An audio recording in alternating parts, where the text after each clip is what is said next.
আমরা আমাদের নবীকে সবচেয়ে বেশি ভালোবাসি, যিনি আখিরি নবী, যাকে বলা হয়েছে ওয়ামা আরসালনাকা ইল্লা রাহমাতাল লিল আলামিন।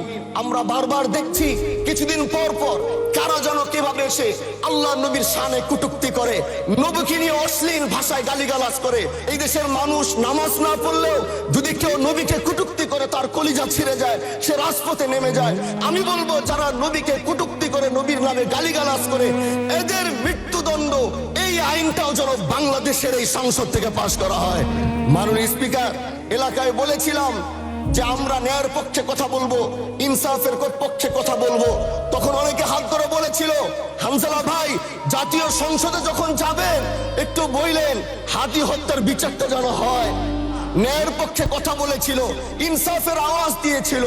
আমাদের মতোই যুবক মাননীয় স্পিকার, তিনি এই যে স্বপ্ন বলেছিল এক সুন্দর দেশ করবার, রাস্তার ভিতরে সেই স্বপ্ন থামিয়ে দেওয়া হয়েছে।